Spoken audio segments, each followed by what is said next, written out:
नमस्कार, स्वागत है आपका सीएस एकेडमी पीसीएस में। यदि आपने सीएस एकेडमी पीसीएस को सब्सक्राइब नहीं किया है तो सब्सक्राइब सीएस एकेडमी पीसीएस को। आज हम फिर से एक बार जो आरओ एआरओ का एग्जाम होने वाला है जिसका नोट आप ये कह लो कि नोटिफिकेशन आएगा आपका सितंबर में, और लगभग आपका जो पेपर होगा वो दिसंबर। देखो देखो, जो आप ये कह सकते हैं कि जो टारगेटेड डेट दी हुई है वो 19 दिसंबर की दी हुई है। इसमें हो भी सकता है और नहीं भी आपका पेपर। तो लेकिन हम इसको इसी को मान के चलेंगे क्योंकि आपका जो पेपर है वो दिसंबर या जनवरी में हो जाएगा। तो इसी के तहत आज हम समीक्षा अधिकारी में जो आपके 60 क्वेश्चन पूछे जाते हैं हिंदी से, और वो भी आपके 6 टॉपिक से 60 क्वेश्चन आएंगे 10-10 करके। तो उसी के तहत हम यहाँ पर आज हिंदी को प्रारंभ करेंगे और हिंदी में देखेंगे कि जो आपके आरओ एआरओ में प्रीवियस ईयर में किस तरह के क्वेश्चन यहाँ पर पूछे गए हैं, और सबसे पहले उन्हीं का ही एनालिसिस करेंगे और उसके बाद में आपको अंदाजा लगेगा कि हाँ क्या पढ़ना है, कैसे पढ़ना है और किस लेवल तक के आपके यहाँ पर सवाल बन जाते हैं। तो इतना हमें बहुत कुछ देखना है, और ये जो आपका इसमें प्रीवियस ईयर का जो पूर्वावलोकन होगा ये घटना चक्र वाला होगा। इसी के तहत हम सब कुछ देखेंगे। तो ये आज आपका लेक्चर नंबर 1 होगा, और लेक्चर नंबर 1 के तहत ही हम विलोम शब्द देखेंगे कि हिंदी में विलोम शब्द कौन कौन से होते हैं, कैसे कार्य करते हैं विलोम शब्द। और देखो, विलोम शब्द का कोई पर्टिकुलर तरीका तो होता नहीं, लेकिन हाँ ये कह सकते हैं कि कुछ उपसर्ग लगाकर विलोम शब्द को बनाया जा सकता है। लेकिन फिर से वही याद तो करना ही पड़ेगा, कम से भी कम आपको 7-8 हजार विलोम शब्द आपको याद ही करने पड़ेंगे 10 नंबर लाने के लिए। तो इसी के तहत हम पहले रिवीजन देखेंगे, इसका प्रीवियस ईयर क्वेश्चनों को देखेंगे, और उसके बाद हम कुछ नए क्वेश्चनों को भी देखेंगे जिनकी आने की संभावना होगी, जो आगामी वर्षों में आने की संभावना बनेंगे। तो ये जो आपका वीडियो होगा ये आपका आरओ और एआरओ और उसी प्रकार से एपीएस, तो दोनों ही वैकेंसी है, और इसका नोटिफिकेशन जल्दी आ जाएगा एपीएस का, तो आरओ एआरओ से पहले ही। तो इसको भी ध्यान में रख के चलेंगे और आपका आरओ और एआरओ को भी ध्यान में रखकर हम इसको लेकर आगे बढ़ेंगे। तो स्टार्ट करेंगे पहले क्वेश्चन नंबर 1 से। जैसे मैंने आपको पहले ही बताया था कि इनका कोई खासा एक तरीके से रूल नहीं होता। कुछ रूल होते हैं, कुछ नहीं भी होते, तो डायरेक्ट आप इनको थोड़ा सा ध्यान रखने का प्रयास करेंगे। तो देखो, यूपी पीसीएस प्री में ही आपका सवाल, पहला ही सवाल पूछा गया था कि अभ्यंतर, अभ्यंतर का विलोम क्या होगा। और देखो, विलोम का अर्थ क्या होता है, विलोम का अर्थ होता है एकदम उल्टा, अपोजिट। ये आपको यहाँ पर देखना है कि अपोजिट कौन सा होगा। जैसे मैं आपसे कह दूं कि अभ्यंतर का जो विलोम होगा वो बाह्य होगा। अभ्यंतर का अंदर अंतर क्या होता है, मतलब क्या होता है, इसका मतलब होता है अंदर। और बाह्य का मतलब क्या होता है, बाह्य का मतलब होता है बाहर। इस तरीके से देखेंगे तो आंसर आपका इसमें ए लग जाएगा। तो वो यहीं पर दिखा रहा है कि अभ्यंतर का जो विलोम बनेगा वो बाह्य बनेगा, और अंदर का विलोम जो बनता है वो आपका बाहर बनता है। जैसे निषिद्ध, निषिद्ध का सही विलोम शब्द क्या हो। देखो, ये भी ध्यान रखना कि सही पूछ रहा है या गलत पूछ रहा है कौन सा नहीं है, वो इस तरह से भी आपको यहाँ पर फंसाने का प्रयास करेगा। तो निषिद्ध का जो विलोम शब्द बनेगा वो आपका एक तरीके से विहित होगा। निषिद्ध का विहित, आपका जो आंसर लगेगा वो सी लगेगा। निम्नलिखित में से एक शब्द शुष्क, शुष्क का विलोम क्या होगा। देखो, शुष्क का मतलब होता है एक तरीके से सूखा। उष्ण नहीं होगा, शीत भी नहीं होगा, शिष्ट भी नहीं होगा, तो आर्द्र होगा। शुष्क का मतलब आर्द्र। नेक्स्ट, तो शुष्क का विलोम आर्द्र होता है, तथा उष्ण तथा शीत परस्पर क्या है, एक दूसरे के ये विलोम शब्द है। अर्थात उष्ण और शीत परस्पर एक दूसरे के विलोम शब्द होंगे, जबकि शुष्क और आर्द्र एक दूसरे के परस्पर विलोम शब्द होंगे। ऐसे ही नेक्स्ट है, कह रहा है कि स्थूल का विलोम देखो कौन सा नहीं है। ये आपको जरूर ध्यान रखना है कि कौन सा है कौन सा नहीं है। स्थूल का जो विलोम बनेगा कौन सा नहीं। देखो, स्थूल का मतलब होता है एक तरीके से बड़ा, लेकिन सूक्ष्म क्या होता है, छोटा। ये भी बनेगा, तन्वी भी और दुर्बल भी, ये भी आपके बनेंगे। तो आंसर क्या नहीं होगा, आपका आंसर डी लगेगा। शाश्वत नहीं होता स्थूल का विलोम। नेक्स्ट, स्थूल का विलोम सूक्ष्म, तन्वी, दुर्बल तीनों होते हैं, जबकि शाश्वत जो है वो इससे भिन्न होता है। शाश्वत का मतलब ये होता है कि जो हमेशा रहने वाला होता है। नेक्स्ट है पृथक, पृथक का सही विलोम क्या होगा। जो पृथक का सही विलोम होगा, देखो एकत्र नहीं होगा, खित नहीं होगा, सुगठित नहीं होगा, संयुक्त होगा। एक पृथक अलग कर देना और संयुक्त का मतलब उसे जोड़ देना। नेक्स्ट है आपका, निम्नलिखित में एक शब्द उपयोग का विलोम शब्द बताना है। देखो, उपयोग का विलोम शब्द इसमें देखो क्या होगा, एक तरीके से देखें तो देखो समुपयोग ये नहीं होगा, सदुपयोग भी नहीं होगा। यदि आप देखें निरुपयोग ये भी होगा, और अनुपयोग, दोनों ही इसके विकल्प जो बनते हैं वो सी भी बनेगा आपका, डी भी बनेगा। आयोग ने जो भी माना है वो बी और डी माना है इसमें आंसर, जो मतलब कुल मिलाकर जो इसका फिक्स आंसर होगा वो बी और डी दोनों लग जाएंगे आप। तो उपयोग का विलोम अनुपयोग भी और निरुपयोग दोनों होता है। उत्तर प्रदेश लोक सेवा आयोग ने अपनी संशोधित उत्तर कुंजी में इस प्रश्न का उत्तर विकल्प बी भी माना है और विकल्प डी भी माना है। नेक्स्ट, इनमें से विलोम शब्द का एक युग्म गलत है, तो कौन सा है वो ये आपको छांटना है, कौन सा होगा। जैसे आपसे कहा है दक्षिण का होता है वाम, ये आपका ठीक है। विधि का निषेध होता है, बर्बर का आपका सभ्य होता है, उधम का आपका निरुधम नहीं होता। तो उधम का आप देखेंगे तो फिर क्या बनेगा, देखो इसमें हम एक तरीके से उद्यमी बना सकते हैं। नेक्स्ट है, निम्नलिखित विलोम की दृष्टि से शुद्ध युग्म कौन सा है। अब देखो फिर से शुद्ध छांटना है आपको। शुद्ध कैसे छांटेंगे, देखो अल्पज्ञ का मतलब होता है बहुत कम, और बहुअज्ञ का मतलब बहुत ज्यादा, अर्थात अल्पज्ञ का अर्थ जो होगा विलोम जो बनेगा वो बहुअज्ञ बन जाएगा। तो आंसर ए होगा। जैसे संयुक्त का क्या होगा, संधि युक्त नहीं, संयुक्त का होता है पृथक। समस्त का अभ्यस्त नहीं होगा, ये भी गलत है, और अज्ञ का अनभिज्ञ नहीं होगा। नेक्स्ट, विलोमार्थक दृष्टि से एक युग्म अशुद्ध है, तो कौन सा अशुद्ध है वही छांटना है आपको। देखो सचल का अचल होता है, सचल का चल होता है, ये भी आपका ठीक है। निरपेक्ष का सापेक्ष होता है, नहीं, निरपेक्ष का सापेक्ष नहीं होता। मौलिक का अनुदित होता है, हाँ मौलिक का अनुदित भी होता है। और बंधन का मोक्ष होता है, नहीं ये भी नहीं होता आपका, सॉरी। एक तरीके से आप देखेंगे देखो, ये बंधन का मोक्ष ये भी आपका होता है। और आप देखेंगे मौलिक का अनुदित जो होता है वो नहीं होता, ये नहीं होता। इसका मतलब आप देखेंगे एक तरीके से इसका जो आंसर बनेगा वो ए भी बनेगा और सी भी बनेगा। कैसे, देखो जरा। विलोमार्थ की दृष्टि से अशुद्ध हैं दोनों, ए और सी। इनका शुद्ध युग्म जो है सचल का तो क्या होता है, अचल होता है, चल नहीं होता। और मौलिक कृत्रिम या अमौलिक होता है।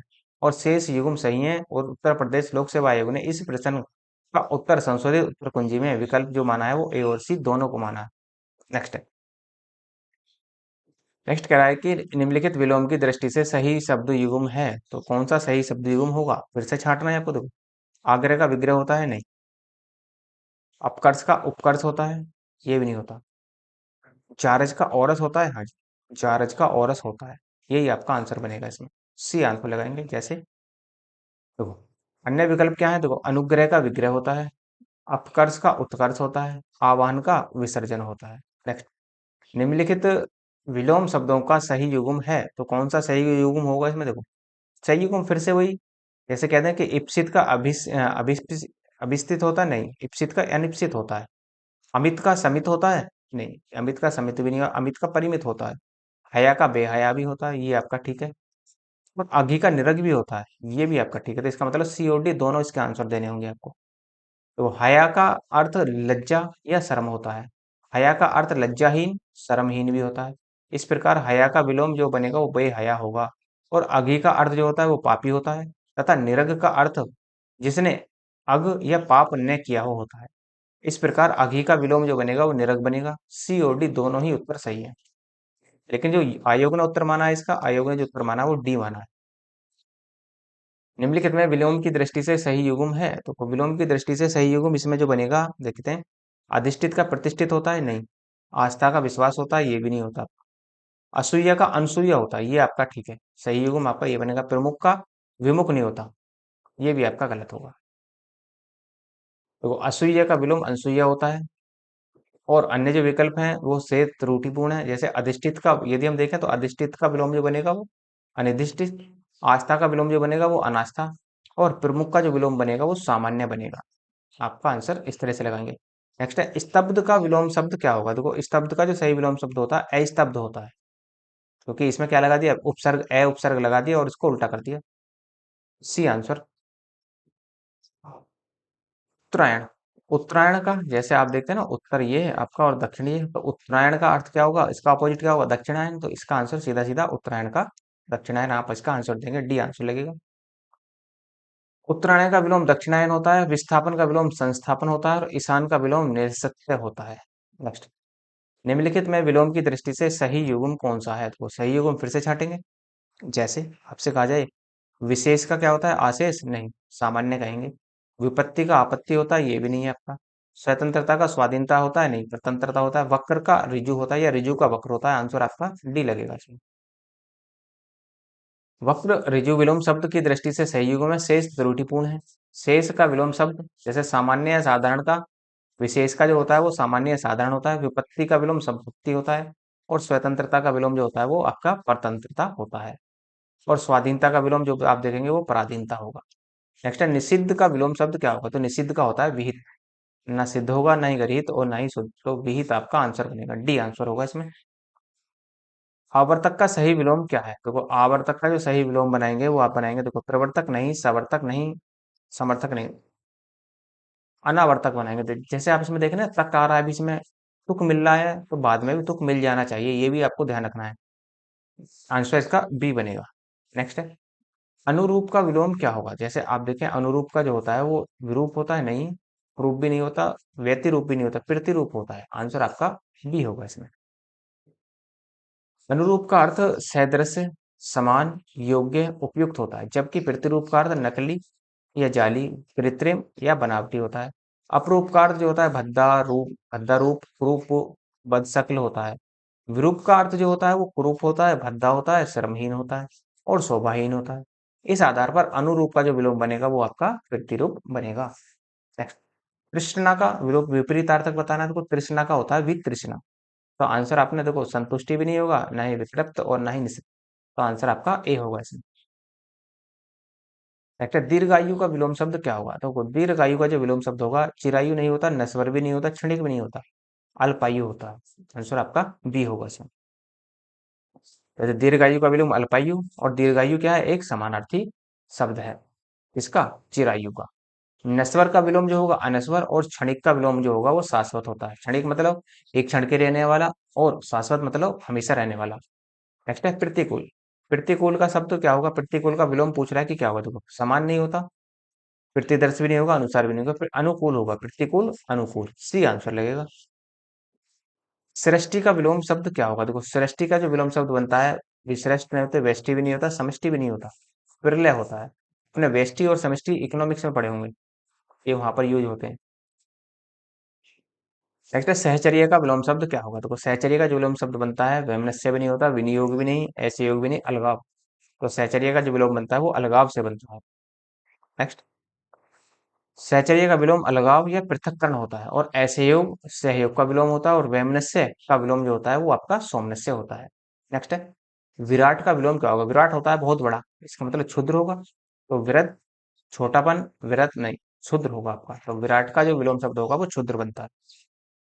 अस्पर्श का विलोम शब्द क्या होता है, स्पर्श का विलोम शब्द होगा अस्पर्श, तो आंसर आपका डी बनेगा इसमें, न स्पर्श होगा, न स्पर्श और न ही अस्पर्श। नेक्स्ट है अमर शब्द का विलोम शब्द बताना है, रुको अमर का मतलब होता है एक तरीके से जो कभी न मरने वाला हो, और इसका जो उल्टा होगा वो बनेगा मरते, मरने वाला हो, तो आपका इनमें से कोई नहीं, आंसर आपका डी लगेगा इसमें। अमर का विलोम मरते होता है, जबकि मरण का जीवन तथा मृत्यु का विलोम जन्म होगा। मृतक का विलोम मरा हुआ होता है, और मृत का विलोम जो होता है वो जीवित होता है। नेक्स्ट है उक्त का विलोम शब्द क्या होगा, उक्त का देखो उक्त का होता है अनुक्त, आंसर आपका ए होगा इसमें। उक्त का विलोम अनुक्त होता है, जबकि उपयुक्त एवं अनुपयुक्त परस्पर विलोम विलोम है। उपर्युक्त का शाब्दिक अर्थ होता है जिसका उल्लेख ऊपर हो चुका है, जबकि इसका विलोम अधोलिखित या निम्नलिखित होगा। नेक्स्ट है अंतर्मुखी। अंतर्मुखी का मतलब अंदर की बात जानने वाला, और इसका जो उल्टा होगा वो होगा बहिर्मुखी, बाहर बाहर की बात जानने वाला, तो आंसर आपका डी होगा इसमें। नेक्स्ट है राजा का विलोम शब्द क्या बनेगा, देखो राजा का विलोम शब्द जो बनेगा एक तरीके से रंक बनता, सी आंसर होगा इसमें। ना गरीब होगा, ना दरिद्र होगा, ना भिखारी, हालांकि राजा का विलोम जो होता है वो गरीब होता है, लेकिन आप रंक लगाएंगे क्योंकि संज्ञा का विलोम आप जानते हैं संज्ञा ही बनेगा, ये ध्यान रखना। विशेषण का विलोम कोई विशेषण ही होगा, इस तरीके से थोड़ा सा ध्यान रख के चलेंगे। तो राजा का विलोम रंक होता है, गरीब जो होता है वो अमीर का विलोम शब्द होता है। नेक्स्ट है आकाश। आकाश का जो विलोम शब्द क्या होगा, आकाश का होता है पाताल, तो आंसर आपका सी इसमें लगेगा। नेक्स्ट है आकाश का विलोम पाताल होता है, अन्य विकल्प साम्यता नहीं रखते। नेक्स्ट है सगुण। सगुण शब्द का विलोम शब्द क्या बनेगा, देखो सगुण का होता है निर्गुण, ना अवगुण होगा, ना ही दुर्गुण होगा, ना ही अगुण होगा, तो निर्गुण आपका आंसर डी लगेगा इसमें। सगुण का विलोम निर्गुण, और जबकि गुण का जो विलोम होता है वो अवगुण होता है। नेक्स्ट है अपशकुन। अपशकुन का विलोम शब्द क्या होगा? तो अपशकुन का जो विलोम शब्द बनाते हैं हम, वो बनाएंगे आपका, देखो ना तो ऐसकुन होगा, ना ही पुण्य होगा, ना ही पावन होगा, शकुन होगा, अपशकुन शकुन। तो इसमें भी क्या लगा हुआ है? उपसर्ग लगा हुआ है। अपशकुन का विलोम शकुन होता है, पुण्य का विलोम पाप होता है। नेक्स्ट है आवेशित का विलोम शब्द क्या होगा? आवेशित का जो विलोम शब्द होगा वो अनावेशित होगा। आंसर आपका ए होगा इसमें। आवेशित का विलोम शब्द अनावेशित, अनावृष्टि का वृष्टि तथा अनाश्रित का आश्रित विलोम शब्द होता है। अर्जन शब्द का विलोम शब्द क्या होगा? देखो अर्जन का जो विलोम शब्द बनता है वो होता है आपका वयन। नेक्स्ट, अर्जन का विलोम शब्द वयन होगा, जबकि अर्जित का विलोम शब्द अनार्जित होता है, और अमृत का विष होता है, अनर्थ का अर्थ होता है। नेक्स्ट है कथित शब्द का विलोम शब्द क्या होगा? तो वो कथित का विलोम शब्द होता है अकथित। सी आंसर लगेगा इसमें। कथित का विलोम अकथित होता है, जबकि कथ्य का विलोम अकथ्य होता है, कथनीय का विलोम अकथनीय होता है। नेक्स्ट है परिच्छन। परिच्छन शब्द का विलोम क्या होगा? वो परिच्छन का विलोम शब्द होता है प्रतिपन्न। आंसर आपका बी होगा इसका। जैसे परिच्छन का अर्थ होता है ढका हुआ, या लपेटा हुआ, या छिपा हुआ, अर्थात गुप्त। इसी प्रकार प्रतिपन्न का अर्थ जो होगा वो अवगत होगा, ज्ञात होगा और अंगीकृत होता है। परिच्छन का विलोम प्रतिपन्न होगा। इसके अन्य विलोम शब्द देखें तो जैसे प्रकट भी होता है और अपरिच्छन्न भी होता है। प्रत्यक्ष का विलोम जो होगा अप्रत्यक्ष होगा। परोक्ष का जो विलोम होगा प्रत्यक्ष का जो विलोम होगा अप्रत्यक्ष या परोक्ष होता है, तथा अप्रतिबद्ध का विलोम जो होगा वो प्रतिबद्ध होता है। और इसी प्रकार गौण का जो विलोम होता है वो प्राथमिक होता है। नेक्स्ट, निम्नलिखित में से कौन सा शब्द प्रभावी का विलोम शब्द नहीं है? ये ध्यान रखना है। कौन सा शब्द प्रभावी का विलोम शब्द नहीं है? जैसे अप्रभावी होता है, निष्प्रभावी होता है, प्रभाव शून्य भी होता है, तो अप्रयुक्त नहीं होता। सी आंसर होगा इसका। पाश्चात्य का विलोम शब्द क्या होगा? देखो पाश्चात्य का जो विलोम शब्द होता है वो होता है पौर्षत्य। आंसर आपका सी, सीधा सीधा। अश्लील शब्द का विलोम शब्द क्या होगा? देखो अश्लील का होता है सलील, तो आंसर आपका ए में लगेगा। ना तो विश्लील होगा, ना दुश्लील, और ना ही कुश्लील। नेक्स्ट, मूक का वाचाल होता है। मूक का अर्थ होता है कम बोलने वाला, वाचाल का मतलब होता है अधिक बोलने वाला, तो आंसर आपका बी होगा इसमें। मूक का विलोम वाचाल होता है, जबकि अल्पभाषी का जो विलोम होता है वो बहुभाषी होता है, और मृदुभाषी का विलोम जो होता है वो आपका कटुभाषी होता है। नेक्स्ट, आवरण का विलोम शब्द क्या होगा? तो आवरण का जो विलोम शब्द बनता है, तो वर्ण नहीं होता, विवरण नहीं होता, आरोहण नहीं होता, अनावरण होता है। इसमें भी उपसर्ग का काम चलाएगा, उपसर्ग से काम चलाया गया है। नेक्स्ट है सकर्मक का विलोम क्या होगा? तो वो सकर्मक मतलब कर्म के साथ आने वाली क्रिया, और अकर्मक का मतलब बिना कर्म के साथ आने वाली क्रिया, तो आंसर आपका ए होगा। नेक्स्ट है मान का विलोम क्या होगा? मान का विलोम होता है अपमान। आंसर आपका ए होगा इसमें। मान का विलोम अपमान, सम्मान का विलोम अपमान होता है। घात का विलोम क्या होगा? घात का विलोम होता है प्रतिघात। आंसर आपका ए। वैतनिक का विलोम जो बनता है वो वैतनिक का विलोम बनेगा अवैतनिक। आंसर आपका सी होगा इसमें। अपसरण का विलोम क्या होता है? तो वो अपसरण का यदि हम देखें तो अपसरण का विलोम जो होता है वो अभिसरण होता है। आंसर आपका ए बनेगा इसमें। नेक्स्ट है बाह्य का विलोम क्या होगा? देखो बाह्य का विलोम यदि आप देखेंगे तो इसमें देखो ना तो अंदर होता है, अभ्यंतर होता है। बाह्य का मतलब बाहर, और अभ्यंतर का मतलब अंदर। B answer. धृष्ट का विलोम शब्द क्या होगा? देखो धृष्ट का जो विलोम शब्द बनता है वो बनता है विनीत। आंसर आपका ए बनेगा। नेक्स्ट आपका धृष्ट का विलोम आपका विनीत होगा। अधैर्य का विलोम आपका धैर्य होता है, और तृप्त का विलोम जो होता है वो आपका अतृप्त होता है। परोक्ष, परोक्ष का जो विलोम होगा वो आपका प्रत्यक्ष होता है। बी आंसर होगा आपका। परोक्ष का विलोम प्रत्यक्ष होता है, और परोक्ष तथा अप्रत्यक्ष समानार्थी हैं। परिच्छन्न का विलोम प्रकट होता है, और अप्रच्छन्न भी होता है। मुखर का विलोम क्या होगा? मुखर का विलोम होता है जो ज्यादा बोलता है, और इसका मतलब इसमें ना तो मोक्ष होगा, ना मूक होगा, और ना ही मौन। मौन जो होगा वो मुखर का विलोम शब्द होगा, और जबकि मूक जो है, मूक एक तरीके से मुखर का पर्यायवाची बनता है। नेक्स्ट, तो देखो ये तो हो गया आपके 1 से लेकर 50 तक क्वेश्चन। इसमें मैंने आपको एक लेक्चर नंबर 1 में आपको 1 से 50 क्वेश्चन तक कराए, और हर लेक्चर में आपको 50-50 क्वेश्चन लेकर आगे इसमें बढ़ेंगे। तो देखो यदि आपको लेक्चर की पीडीएफ की आवश्यकता हो, कि रिवीजन के लिए पीडीएफ होनी चाहिए, तो नीचे डिस्क्रिप्शन में टेलीग्राम का लिंक दिया है, तो टेलीग्राम वहाँ से ज्वाइन कर लेना और वहाँ से आपको टाइम टू टाइम एक तरीके से पीडीएफ वहाँ पर आपको भेज दी जाती है। यदि आपको कोई क्वेरी हो तो कमेंट के माध्यम से बता सकते हैं। कोई भी आप चेंज चाहते हैं तो वो भी आप कमेंट के माध्यम से बता सकते हैं। और यदि आप कमेंट नहीं करना चाहते तो मेल के माध्यम से बता सकते हैं। मेल का लिंक भी आपको डिस्क्रिप्शन में मिल जाएगा। और यदि आपको देखो किसी भी प्रकार के नोट्स की आवश्यकता हो, RO ARO के लिए हिंदी या जीएस के नोट्स की आवश्यकता हो, बीओ के लिए प्री और मेंस के लिए, यूपी पीसीएस में प्री और मेंस के लिए, यूजीसी नेट में आपको हिस्ट्री के नोट्स की आवश्यकता हो, यदि आपका सब्जेक्ट हिस्ट्री है, और किसी भी सब्जेक्ट या किसी भी कंपटीशन को लेकर हिंदी के नोट्स की आवश्यकता हो, तो मेल के माध्यम से आप बता सकते हैं। तो उस समस्या का समाधान भी आपका वहाँ पर कर दिया जाएगा। और यदि आपको लगता है लेक्चर अच्छा है तो लाइक कीजिए, शेयर कीजिए, सब्सक्राइब करना ना भूलें। धन्यवाद।